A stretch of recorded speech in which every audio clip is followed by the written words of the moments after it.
আসসালামু আলাইকুম রহমতুল্লাহ।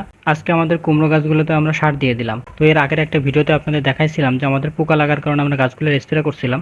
যদিও ভালোভাবে পোকা লাগছিল না, মানে কিছু কিছু গাছে পোকা লাগছিল, তো আমরা আগ থেকে স্প্রে দিয়েছিলাম যাতে পরবর্তীতে ভালোভাবে পোকা লাগতে না পারে। স্প্রে করার পর আজকে আমাদের কুমড়ো গাছগুলোতে আমরা সার দিয়ে দিলাম। তো আজকে আমরা মূলত 3 ধরনের সার দিয়েছিলাম, ইউরিয়া, টিএসপি এর পরে সেই 3 ধরনের সার আমরা দেওয়ার চেষ্টা করছিলাম। তো সকালবেলা আমাদের যে সকল কাজগুলো ছিল সেগুলো আমরা সেরে তারপর আমরা মাঠে গেছিলাম। তো এর আগে আমরা বলছি যে আমাদের প্রত্যেকদিন একটা নির্দিষ্ট কাজ সিলেক্ট করে নিই, সিলেক্ট করার পরে সেই কাজটা করার চেষ্টা করি। তো আজকে আমাদের খামারের কাজ শেষ করার পর চিন্তা করছিলাম আমাদের কুমড়ো গাছগুলোতে আমরা সার দিয়ে দেবো।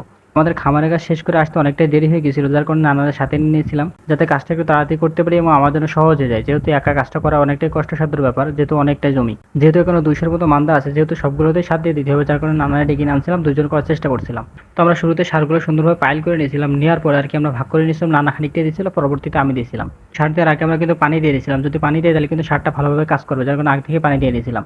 তো সার বুনতে আমাদের অনেকটা সময় লাগছিল, কারণ সময় লাগার একটা কারণ আছে, সেটা হচ্ছে আমরা সারটা মাটির সাথে মিশে দিয়েছিলাম। তো মাশাআল্লাহ গাছগুলো দেখতে মোটামুটি খুবই সুন্দর হয়েছে, জন্য ভালো লাগতেছে। তো যাই হোক, সবকিছু মিলে এখনো পর্যন্ত আলহামদুলিল্লাহ মানে গাছগুলো ভালো আছে। বিশেষ করে আমি যেহেতু কৃষিতে নতুন, মানে নতুন ভাবে শুরু করছি, এটা এরকম ভাবে আমি আগে কখনোই করিনি। তো যদিও আমি কৃষি কাজ করছি, মানে নিজের দিকে এমন ভাবে কখনোই করা হয়নি, জন্য খুবই একটা ভয় কাজ করতেছে।